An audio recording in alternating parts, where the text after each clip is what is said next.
while we're on the topic of the link between pizza and cultural influences, I want to share a story with you. So for the first 18 years of my life, the only pizza that I knew was Pizza Hut.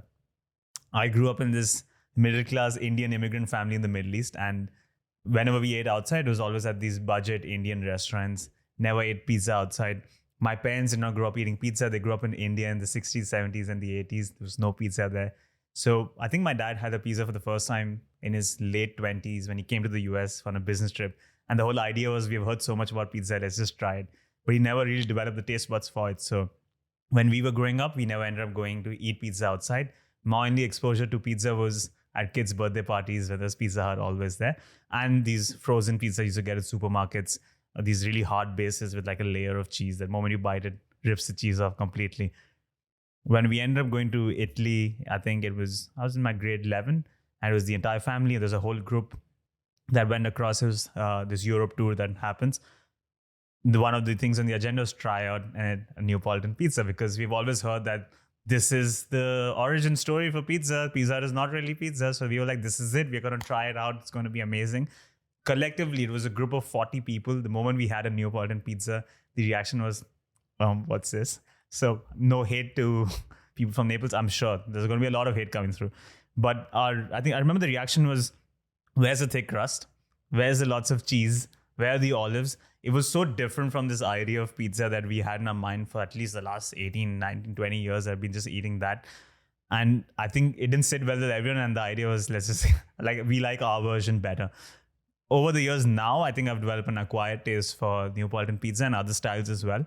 But I do think I still have a soft spot for the fast food version of pizza, which is Pizza Hut, Dominoes, Papa John's, Papa Murphy's, used for talking about that as well. And I feel like in a moment of weakness, that will still be my idea of comfort food. So the question that arises from this is, how do you view these fast food chains? Are you happy that they're providing this effective, cheap, easily scalable gateway for developing countries to discover pizza? And in a way, it's making it a lot more accessible for them. Or are you frustrated that because they're so easily scalable, so effective, so cheap, they're corrupting the idea of what pizza really means for these kids who will eat it for the first time and will grow up eating it? While I don't like the food that most of them make, I don't think that's why they're there. I think they exist for exactly the reason you said. And why I think that the chains are great is that they do spread it in a way that's affordable and as a gateway, to use your term. So I very favorable attitude about chain pizza. The only issue I have is exactly what you experienced, is that it creates a definition for the food, which is not the full picture. And as long as we think of pizza as being one food, one recipe, that's when we're going to get into trouble. That's when our expectations will not be met by traveling to a new place. But once we think of it as a format, that's its highlight, its benefit is that it changes and adapts to its locale. That's when I think we'll be fine. So the first time you went to Naples and ate a pizza, your expectation was it's going to be a better version of what I grew up with. And the reality was, it's totally different. So it creates this identity crisis. Am I not eating pizza? Or is this not pizza? Or is this really just worse? You were in grade 11? Grade 11. Okay, so 16 years old, something like that.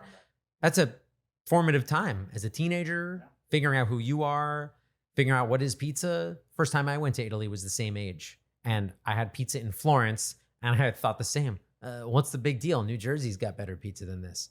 Because I thought of the word pizza as meaning one thing. So if you grow up thinking that this is pizza, then it means that these aren't all pizza. But these are Legos. And this is just one type of Lego. And that's the better, more correct attitude. Yeah, I resonate with this identity crisis. It went all spiraling down for me from that day itself. It's only been downhill since then. But as a follow-up question to this, I do take your point about not trying to box it in, not trying to put things into categories. Pizza as just like a format or as like a large umbrella term for so many different styles. Do you think that's what we should do? Because I feel when it comes to something like Taco Bell, there's a clear distinction that this is not really taco, but it's its own thing. But when it comes to Domino's or Pizza Hut, we don't really regard it as a separate style of pizza. It's still regarded as pizza. And this is often an argument I get into with a lot of friends from Europe as well, where they say the New York style pizza is not really pizza. This is the Italian style is the authentic style. And I just say treat New York style as its own thing, like a dish of its own. Maybe it's got the label of pizza, but it's just an experience that you need to have. And don't try to compare with the others. Do you think we should have the same perspective for Pizza Hut and Domino's? And I say this because you've said you have a favorable attitude for Domino's. There's a lot of benefit they're provided, along with being a gateway. Also, in terms of technology, Domino's was the first, you mentioned in your book, to develop the corrugated pizza box, which has made pizza delivery much easier for a lot of people. So I do see them in a positive way, but do you think we need to change the perspective slightly? It's hard because you can't actively change a perspective. We can't sit here and do that. But I do think that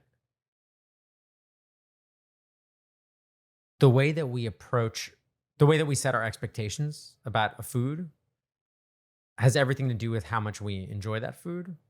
So while I like the idea of creating definitions, I like the idea of putting these styles into a box. So this way you understand what something's trying to achieve. So if you say this is New York style pizza, that's your version of, well, think of New York style as a different type of, as its own thing. New York style pizza is one thing. Neapolitan pizza is this. It doesn't mean that these are the only options. It just means that if you fit into these parameters, then you can define it as one thing. I like keeping definitions. I would like every pizza margherita in the world to be the same ingredient or the same basic ingredients. I don't like going to a place and seeing that their pizza margherita has red onions on it, because it's not a pizza margherita, it's something else. It makes it difficult for the user. So I like those definitions, but I think it's very important to understand the different style nature and the fact that Neapolitan should set different expectations. That's why on a tour, my whole goal is to have people eat the food, and then they say, oh, this is a lot crunchier. And then we say, well, this is the oven. This is the pan. This is how it bakes. Now you understand why it's crunchier. Now you'll be better prepared for your next experience in pizza, being able to set your expectations appropriately. So to hopefully answer your question, it has to do with setting expectations appropriately. And if we think of a food as one thing, it can't be anything different, then that's limiting to that food. And the whole reason that we're sitting at this table talking about pizza today is because of the chains spreading pizza globally and the fact that pizza has been allowed to change. If it's and you used a magic word, you said an authentic pizza in Naples. And that word is so loaded. Authenticity refers to a time and a place. It doesn't mean that this is the real and everything else is the fake. So an authentic New York style pizza from what time and place? Neapolitan pizza today is probably not the same as a Neapolitan pizza from 250 years ago. That's where this whole argument over what's real and what's fake, what's authentic, what's not, what's traditional, what's a violation is flawed from the start.